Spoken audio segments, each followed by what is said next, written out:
ఎవరు ఆయన? ఎవరు? తీన్మార్ మల్లన్న. మరి తీన్మార్ మల్లన్న గారి గురించి చెప్పమంటారా లేకపోతే పని చే వద్దా? చెప్పాలా వద్దా? చెప్పాలా వద్దా? చెప్పాలంటున్నారు. ఠీకే, పబ్లిక్ డిమాండ్తోని ఒక 2 నిమిషాలు. మిత్రులారా, లైసెన్స్ లేని డ్రైవర్ బస్సు నడుపుతున్నప్పుడు ఆ విషయం మీకు తెలిస్తే బస్సు ఎక్కుతారా? ఒక డాక్టరు ఆపరేషన్ థియేటర్లో పేషెంట్ని తీసుకుపోయి అవయవాలు దొంగతనం చేస్తుందంటే ఆపరేషన్ థియేటర్కి పోతామా? పోతామా? ఒక కాపీలు కొట్టి పాస్ అయిన టీచర్ దగ్గరికి పోయి ట్యూషన్లు చెప్పించుకోం. మిత్రులారా, మీరు ఒకసారి రేపు కాంగ్రెస్ పార్టీ ఎలాంటి అభ్యర్థిని లెజిస్లేటివ్ కౌన్సిల్లో కూర్చోబెట్టాలనుకుంటుందో మీరు ఒకసారి వినాలి.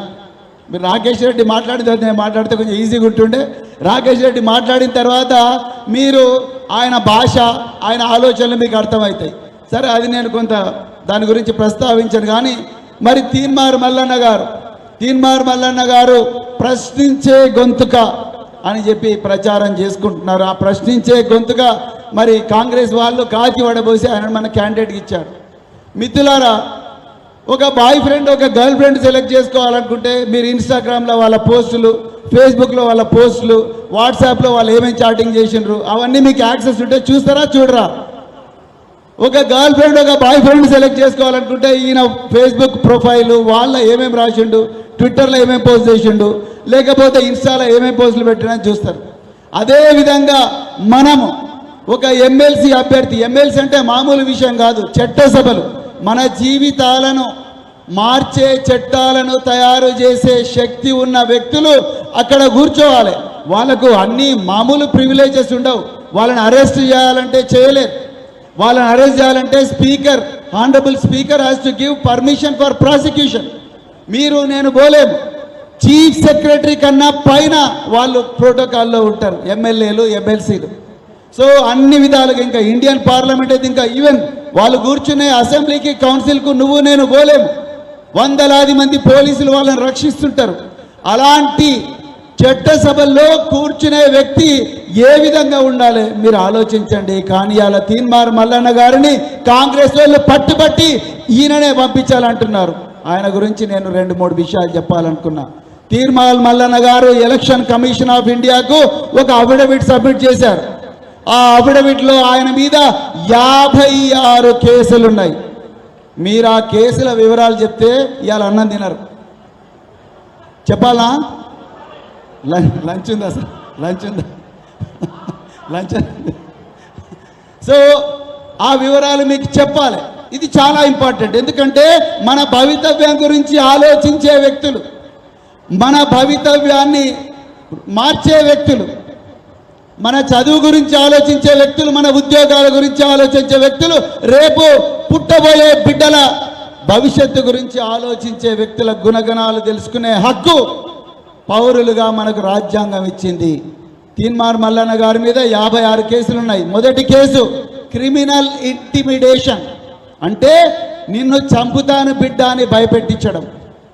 రెండవది మహిళల ఫోటోగ్రాఫ్స్ గూగుల్ నుంచి డౌన్లోడ్ చేసి వాటిని మార్పు చేసి వాటిని ఫేస్బుక్లో పెట్టి వాటిని యూట్యూబ్లో పెట్టి మరి ప్రజలకు ప్రచారం చేయడం. మూడవది మీ కన్సెంట్ లేకుండా, ఇక్కడ చాలామంది గర్ల్స్ అండ్ బాయ్స్ ఉన్నారు, మీ కన్సెంట్ లేకుండా మీ మొబైల్ నెంబర్ను నేను నా ఫేస్బుక్లో నా వాల్ మీద పోస్ట్ చేస్తే, నా ట్విట్టర్ హ్యాండిల్లో పోస్ట్ చేస్తే, లేకపోతే నా యూట్యూబ్ అకౌంట్లో పోస్ట్ చేసి మీకేమన్నా కావాలంటే ఈ అమ్మాయిని సంప్రదించండి, ఈ అబ్బాయిని సంప్రదించండి అంటే ఎట్లుంటుంది మన బాధ? నేను సైబర్ క్రైమ్ స్టేషన్ నేను పెట్టించిన 2007లో నా దగ్గరికి చాలామంది అమ్మాయిలు వచ్చేవాళ్ళండి. అమ్మాయిలు, అబ్బాయిలు ఏడ్చుకుంటూ వాళ్ళ పేరెంట్స్ అందరు వచ్చేవారు. సార్, వాడెవడో దుర్మార్గుడు మా అమ్మాయి మొబైల్ నెంబరు ఫేస్బుక్, యూట్యూబ్ నుంచి, గూగుల్ ఇమేజెస్ నుంచి ఒక అమ్మాయి బొమ్మ డౌన్లోడ్ చేసి, ఆ డౌన్లోడ్ చేసిన బొమ్మ పక్కన మీకేమై ఈ అమ్మాయి కావాలంటే ఈ నెంబర్కు సంప్రదించండి అని మా అమ్మాయి నెంబర్ అక్కడ పేస్ట్ చేశాడు. చేస్తే మా అమ్మాయి కావాల్సిన పెళ్లి ఆగిపోయింది సార్ అని తల్లిదండ్రులు కన్నీరు మున్నీరుగా విలపించేవాళ్ళు. నేను 2007 నుంచి 2009 వరకు డిప్యూటీ కమిషనర్ ఆఫ్ పోలీస్ క్రైమ్గా నేను హైదరాబాద్ సిటీలో పనిచేశాను.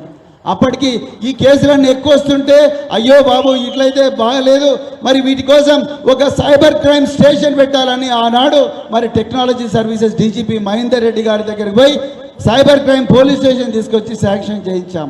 మిత్రులారా, మరి మన కన్సెంట్ లేకుండా మన మొబైల్ నెంబర్ యూట్యూబ్లో పోస్ట్ చేసి మీరు ఏమైనా తిట్టాలనుకుంటే నన్ను తిట్టండి అంటే మీకు ఎంత ఇన్కన్వీనియంట్ ఉంటుందో ఒక్కసారి ఆలోచించండి. తీన్మార్ మల్లన్న గారి మీద 3 కేసులు రిజిస్టర్ అయినాయి. Posting your mobile number without your consent is a crime, it's a invasion of privacy. మరి మన ప్రైవసీని ఇన్వేట్ చేసిండు ఆయన. అదేవిధంగా చిన్న పిల్లల మీద వాళ్ళ బొమ్మలు పెట్టి వాళ్ళ మీద యూట్యూబ్ పోల్, ఆన్లైన్ పోల్ నిర్వహించిండు. It is crime against juveniles. చిన్న పిల్లలు అమాయకులు, చట్టం వాళ్ళను రక్షిస్తుంది, రాజకీయాల్లోకి వాళ్ళను లాగకూడదు. నేను నా ట్విట్టర్ మీద కూడా నేను ఖండించిన ఇట్లాంటి చెత్త పనులు చేయకూడదు అని చెప్పి.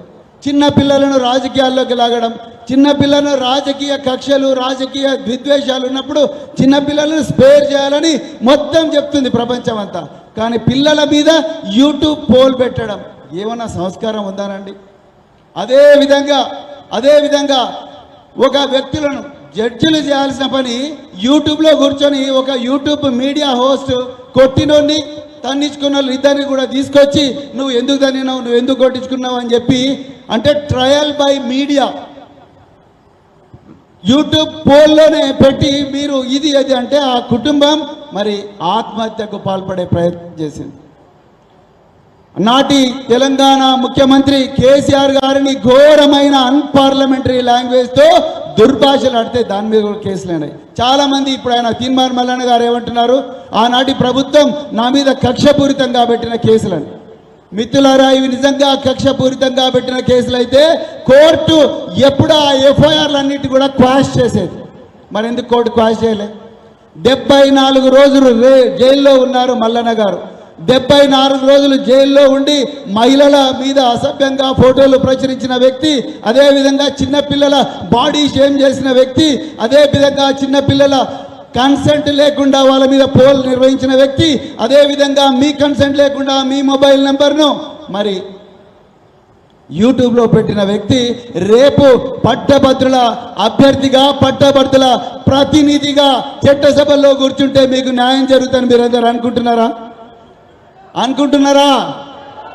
రాకేష్ రెడ్డి కూర్చుంటే న్యాయం జరుగుతుంది అనుకుంటున్నారా? రాకేష్ రెడ్డి లాంటి మేధావి చట్టసభల్లో కూర్చుంటే మీకు న్యాయం జరుగుతుందని అనుకుంటున్నారా? మిత్రులారా, దయచేసి గుర్తుపెట్టుకోండి, ఇది మన భవిష్యత్తుకు సంబంధించిన విషయం. అందుకొరకే దయచేసి రాకేష్ రెడ్డి లాంటి మేధావిని మనం చట్టసభల్లోకి పంపించాల్సిన అవసరం ఉంది. అంతే తప్ప తీన్మార్ మల్లన్న లాంటి వాళ్ళు పోతే ఈ ప్రశ్నించే గొంతుకలు రేపు తడి బట్టతోనే మీ గొంతులు కోసే ప్రమాదం ఉంటుంది. అందుకొరకే దయచేసి ఇవన్నీ కూడా మీరు దృష్టిలో పెట్టుకోవాలని కోరుకుంటూ, మరొక్కసారి 3వ నెంబర్లో ఉండే రాకేష్ రెడ్డి గారి పేరు పక్కన 1 అని మీరు రాయాలని చెప్పి కోరుకుంటూ, అందరూ ఒక్కసారి మీ కుడి చేయి పైకెత్తండి. 1 అని చూపించండి. 1 కొన్ని 2 కనిపిస్తున్నాయి. 1 అని చూపించండి. వేదిక మీద ఉన్న పెద్దలు కూడా ఒక్కసారి 1 అని చూపిస్తే చాలా సంతోషం. సో మిత్రులారా, 1వ నెంబర్ రాకేష్ రెడ్డి గారి పేరు థర్డ్ పొజిషన్లో ఉంటుంది. 1 అని రాయాలి. మీరు పట్టభద్రులు కాబట్టి దీంట్లో గుర్తులే ఉండవు. సో అందుకొరకు థ్యాంక్ యూ వెరీ మచ్.